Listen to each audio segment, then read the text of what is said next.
Cordial saludo, amables hermanos, hermanas en el Señor Jesucristo. En este saludo simplemente estamos presentando una bienvenida a la lección número 50 que tiene que ver con la cooperación entre iglesias del Señor Jesucristo. Una confusión se ha presentado y también una tergiversación en la enseñanza en cuanto a la forma como unas iglesias se deben ayudar con otras. El hecho de que una iglesia sea local, independiente, autónoma, democrática, y que Cristo sea la cabeza de cada una de las iglesias locales, no está dando a entender que las iglesias no deban ayudarse unas a otras.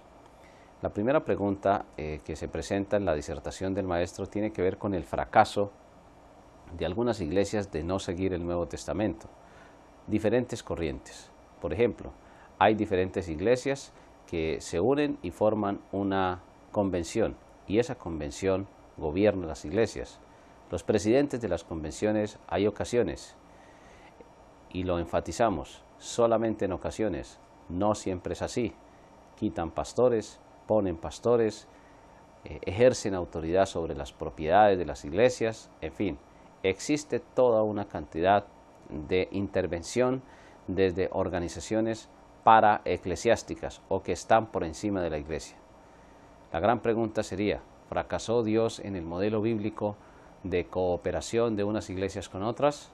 La respuesta rotunda es no. Realmente, cuando una iglesia se asocia con otra y forman un ente, una organización que está por encima de esas iglesias, pues sencillamente esas iglesias se oponen al modelo que el Señor estableció. Por encima de la iglesia no debe estar sino el Señor Jesucristo, pero humanamente hablando aquí en la tierra, la máxima autoridad es la iglesia del Señor Jesucristo. La iglesia es la que administra los asuntos espirituales y también la que administra los asuntos materiales. Pero eso no quiere decir que una iglesia de Cristo local no pueda ayudar y colaborar con otras iglesias locales. Claro que sí, en la Biblia encontramos ejemplos. La Asociación Bautista Americana, por ejemplo, es una comunidad de iglesias, pero la asociación no está por encima de las iglesias. La asociación simplemente lo que hace es recolectar las ofrendas que envían las iglesias, nombrar una persona que es el tesorero de la asociación, y esa persona distribuye de acuerdo a las decisiones de las iglesias las ofrendas misioneras. Pero mis hermanos y mis hermanas, en ningún momento la Asociación Bautista Americana influye ni en el cambio de pastores, ni en los asuntos internos de una iglesia, ni en la administración de los templos, ni en la administración de ninguno de los asuntos internos propios de una iglesia. El ejemplo se puede citar de una manera muy significativa con la familia. La familia es local, es independiente, pero eso no quiere decir que en determinado momento una familia no necesite cooperación con otras familias. De hecho, necesita cooperarse unas familias con otras. Por eso, mis apreciados hermanos y hermanas, encontramos un modelo bíblico de cooperación. Pero ese modelo se ha opuesto seriamente al modelo que hoy se presentan en muchas organizaciones. Claro, es evidente que las organizaciones eclesiásticas o las organizaciones religiosas, mejor para decirlo de esa manera, pues justifican sus jerarquías y justifican sus organizaciones de una manera totalmente antibíblica. No pueden decir, por ejemplo, que cuando el apóstol Pablo usa su autoridad para ordenar o para mandar, lo está haciendo a modo propio, aunque pareciera que lo dijeran. Pero la verdad es que el apóstol Pablo, cuando habló de ejercer su autoridad, siempre la usó mejor bajo la autoridad de una iglesia. En otras palabras, una iglesia de Cristo no tiene jefes ni al interior de la iglesia, ni tampoco tiene jefes externos que organicen, que dirijan, que manden a una iglesia local del Señor Jesucristo. Pero eso no quiere decir que en determinado momento una iglesia no pueda colaborar. A veces las iglesias son tan independientes que no colaboran mutuamente unas con otras, ni en el evangelismo, ni en la obra de la enseñanza, ni tampoco en ninguna otra obra. No cooperan con otras iglesias. Por eso los criterios que se presentan aquí y que son sustentados con base en la palabra de Dios son supremamente claros. Algunos ejemplos nos sirven. En 1 Corintios o mejor, en 2 Corintios, en el capítulo número 8, encontramos un principio de cooperación que está suficientemente incluido en los que ya hemos mencionado. 2 Corintios capítulo 8, en el verso número 16, dice ahí la palabra de Dios: pero gracias a Dios que puso en el corazón de Tito la misma solicitud por vosotros, pues a la verdad recibió la exhortación, pero estando también muy solícito por su propia voluntad, partió para ir a vosotros. Es decir, la iniciativa había sido inicialmente del apóstol Pablo, perdóneme la redundancia. El apóstol Pablo invita a Tito, que era su compañero de viaje misionero. Tito en algunas ocasiones le acompañó a Corinto, en otras ocasiones se quedó en Creta, pero siempre lo que podemos ver es que participó en el trabajo cooperativo de una iglesia con otra iglesia. Dice ahí, pues a la verdad recibió la exhortación, pero estando también muy solícito por su propia voluntad, partió para ir a vosotros, y enviamos juntamente con él al hermano. Hay un hermano que no se menciona allí en la palabra de Dios, hermano en la fe en Cristo, aunque no sabemos realmente quién era, quizás Lucas o quizás Trófimo, no tenemos la certeza. Este hermano era obviamente bien conocido por su predicación del Evangelio y por su compañerismo con las otras iglesias locales.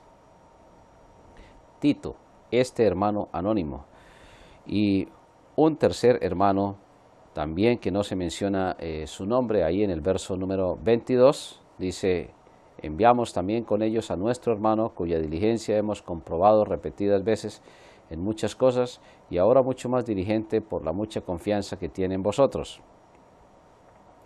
Esas personas fueron la garantía de que la ofrenda que se iba a recoger para propósitos de ayudar a los hermanos de Jerusalén y para propósitos de la obra misionera, pues sería una ofrenda muy bien administrada. Y sigue diciendo, ahí al terminar el verso número 18, cuya alabanza en el Evangelio se oye por todas las iglesias. Queda a entender esto, que las iglesias se pusieron de acuerdo. En cada una de las iglesias se iba a recoger una ofrenda, se iba a ayudar a los hermanos de Jerusalén, se iba a ayudar para la obra misionera, como lo vamos a ver un poco más adelante. Y no solo esto, dice el verso 19, sino que también fue designado por las iglesias. Otra vez las iglesias se ponen de acuerdo para designar a un hermano que iba, en otras palabras, a llevar esa ofrenda. Por eso dice, como compañero de nuestra peregrinación para llevar este donativo que es administrado por nosotros, para gloria del Señor mismo y para demostrar vuestra buena voluntad. Todas las iglesias se pusieron de acuerdo para recoger una ofrenda con un propósito definido. La iglesia dio autoridad para administrar esa ofrenda a los apóstoles, o particularmente se menciona aquí el apóstol Pablo, pero da autoridad para que otros hermanos la lleven a su destino final. ¿Qué vemos? En primer lugar, que la iglesia en ningún momento cedió su autoridad a ninguna persona, ni siquiera al apóstol Pablo, ni siquiera a ningún hermano por notable que fuera. Enviamos con ellos a nuestro hermano cuya diligencia hemos comprobado repetidas veces en muchas cosas. Y luego sigue diciendo ahí, en el versículo anterior, procurando hacer las cosas honradamente, no solo delante del Señor, sino también delante de los hombres. En otras palabras, no basta solamente con ser honrado, hay que demostrarlo. Y la demostración de esa honradez era que varias personas tenían acceso a la administración de ese dinero, pero la administración del dinero era desarrollada por la iglesia. La iglesia, juntamente con los apóstoles, llegaban a un acuerdo de cómo administrarlo y otras personas lo llevaban. ¿Había un acuerdo allí entre iglesias? Evidentemente. Claro que había un acuerdo de varias iglesias, pero ese acuerdo nunca se justificó para formar organizaciones que estuvieran por encima de la iglesia local del Señor Jesucristo. Este es un maravilloso ejemplo que se concluye en el verso número 24. Miremos lo que dice ahí la Biblia. Mostrad pues para con ellos ante las iglesias. Otra vez las menciona en plural. Varios cuerpos visibles cooperando unas con otras. Estos textos simplemente nos ayudan a complementar la enseñanza escrita en la lección. En la lección hay argumentos, hay enseñanza muy sólida en cuanto a por qué, cómo, cuándo y dónde una iglesia debe colaborar con otra. Pero estos textos nos ayudan a nosotros a profundizar en estos 4 aspectos que tienen que ver con la lección número 50. Sigue diciendo al terminar el verso número 24, la prueba de vuestro amor y de nuestro gloriarnos respecto de vosotros. La palabra iglesias que se usa ahí en el verso número 24 es en plural y nos demuestra a nosotros cómo las iglesias se ponían de acuerdo para colaborar con una ofrenda a los hermanos de la iglesia de Jerusalén en gran necesidad, como ya lo hemos estudiado allá en 1 Corintios en el capítulo número 16, de los versos 1 hasta el verso número 4. Otro ejemplo donde se ve la colaboración de una iglesia con otra. En muchas oportunidades lo hemos citado, pero aquí vale la pena otra vez volverlo a citar. En Filipenses, en el capítulo número 4, el apóstol Pablo, escribiendo a la iglesia en Filipos, les dice a partir del verso número 10, en gran manera me gocé en el Señor, Filipenses 4:10, de que ya al fin habéis revivido vuestro cuidado de mí, de lo cual también estabais solícitos, pero os faltaba la oportunidad. No lo digo porque tenga escasez, pues he aprendido a contentarme cualquiera sea mi situación. Sé vivir humildemente y sé tener abundancia. En todo y por todo estoy enseñado. Es decir, para vivir en abundancia y para vivir en escasez se necesita aprender a administrar o la abundancia con bendición o la escasez también con bendición. En todo y por todo estoy enseñado, así para estar saciado como para tener hambre, así para tener abundancia como para padecer necesidad. Todo lo puedo en Cristo que me fortalece. Sin embargo, bien hicisteis en participar conmigo en mi tribulación. Pablo estaba sufriendo porque no tenía recursos económicos para avanzar en la obra misionera, y eso que realmente no tenía una familia en ese momento. Y sabéis también vosotros, oh filipenses, que al principio de la predicación del Evangelio, cuando partí de Macedonia, ninguna iglesia participó conmigo en razón de dar y recibir, sino vosotros solos. Pues a una Tesalónica me enviasteis una y otra vez para mis necesidades. ¿Quién envió a la iglesia, o mejor, quién envió al ministerio misionero al apóstol Pablo a establecer nuevas obras? Lo envió la iglesia de Antioquía. ¿Pero Pablo solamente recibía ofrendas de la iglesia de Antioquía? No, y definitivamente no. Es contundente la enseñanza aquí que la iglesia o las iglesias de Europa, la parte griega de Europa que se llama Macedonia, en Filipos, que fue la primera iglesia que se organizó en Europa. Pablo tenía el pensamiento de ir a Asia. ¡Qué sabio es Dios! Pablo tenía la idea, el propósito de ir 150 kilómetros al oriente, y Dios lo desvía 200 kilómetros hacia el occidente, a fundar la iglesia de los filipenses. ¿Qué tal que Dios no hubiera sido infinitamente sabio y hubiera previsto esto? Pues los filipenses fueron los únicos que apoyaron la obra misionera después, cuando él llega a Tesalónica. Mis hermanos y mis hermanas, qué enseñanza tan maravillosa. En primer lugar, que Dios conoce plenamente el futuro, que Dios sabe lo que realmente nos conviene. Dios ya tiene todo preparado para que nosotros seamos bendecidos en el corto, en el mediano y en el largo plazo. En primer lugar eso, la soberanía, la sabiduría de Dios, el poder de Dios, demostrado aquí en el ministerio de este hombre que amaba la obra de Dios, pero también la cooperación de una iglesia con otra. Por naturaleza somos egoístas, y en la familia el egoísmo causa en muchas oportunidades grandes divisiones y grandes problemas. Cuando cada cual hace lo que bien le parece sin tener en cuenta el efecto que causa sobre otras personas, pues sencillamente vienen periodos de tribulación, de crisis, de dificultades más allá de las normales. Siempre tenemos dificultades, siempre hay sufrimientos, pero hay sufrimientos que nos llegan porque nosotros mismos los buscamos. Pablo tuvo sufrimientos no porque él los buscara, sino sencillamente porque las iglesias eran egoístas y no querían ayudar en la obra misionera a la iglesia de Antioquía. fue esta iglesia, la de Antioquía, la que envió al apóstol Pablo, y ninguna iglesia dice aquí. Enfatizamos en el verso número 15. Sabéis también vosotros, oh filipenses, que al principio de la predicación del evangelio, está hablando del principio de su ministerio, cuando partí de Macedonia, ninguna iglesia participó conmigo en razón de dar y recibir, sino vosotros solos. ¿No creían en ese momento en el ministerio del apóstol Pablo? Es posible que sea así. No tenían suficiente amor por las almas perdidas en Tesalónica y en los otros lugares donde Pablo estaba predicando, en Asia e inclusive la parte oriental del continente asiático y más hacia el sur, hacia el norte de África y todas las regiones donde el apóstol desarrolló sus diferentes viajes misioneros. Posiblemente las iglesias no querían cooperar con la iglesia de Antioquía. Pero lo que sí encontramos es que hay una iglesia, siempre hay un remanente. Aunque todo el mundo abandone, siempre hay alguien que dice, yo no abandono, yo quiero seguir amando al Señor y quiero permitir que Dios haga la obra a través de mí.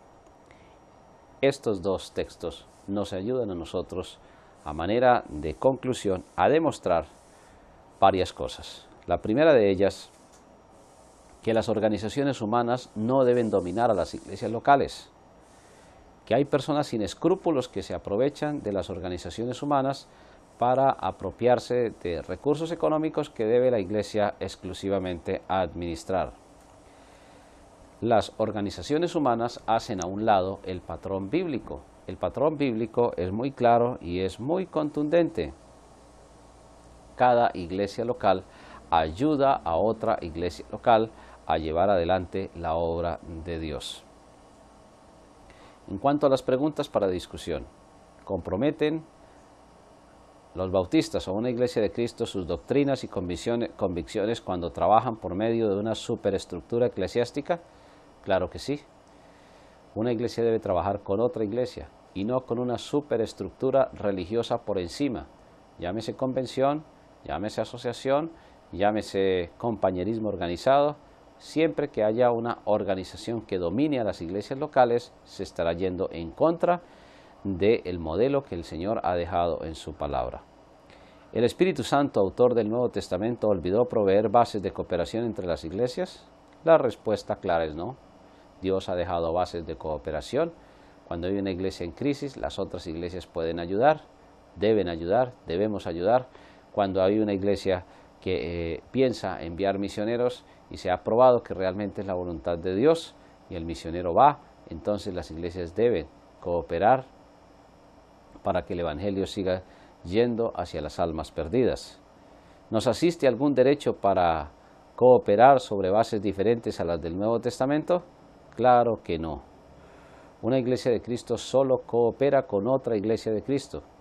Una iglesia de Cristo solo trabaja con Dios y para Dios. Una iglesia local es el centro de cooperación. Estos dos textos que acabamos de estudiar brevemente nos demuestran a nosotros que no se necesitan ni convenciones, ni asociaciones, ni compañerismos organizados, ni otro tipo de organizaciones que traten en determinado momento de reemplazar a la Iglesia de Cristo como un centro de cooperación en la obra misionera o en cualquier otra necesidad. No hay cooperación fuera del alcance de la palabra de Dios. Existen muchos escritos que tratan de desdibujar esta enseñanza, justificando organizaciones por encima de la iglesia. Pero la palabra de Dios es contundente, la palabra de Dios es muy clara y nunca vamos a cooperar, nunca debemos cooperar con otras iglesias que, entre comillas iglesias, forman organizaciones eclesiásticas y está muy de moda, por ejemplo, el término ministerios. El ministerio de fulano de tal o el ministerio de la iglesia tal. No, la cooperación es con base, número 1, en la obra de Dios, número 2, en la palabra del Señor y número 3, desconociendo la autoridad de una organización sobre cualquier iglesia local. Muchísimas gracias por acompañarnos en este estudio y esperamos que nuestras iglesias locales puedan realmente cooperar con otras iglesias teniendo en cuenta la palabra de Dios para su honra y su gloria y teniendo en cuenta que por encima de la iglesia de Cristo ninguna persona ni ninguna organización deben existir, ni mucho menos gobernar. Muchísimas gracias y que el Señor nos siga bendiciendo a todos grande y ricamente.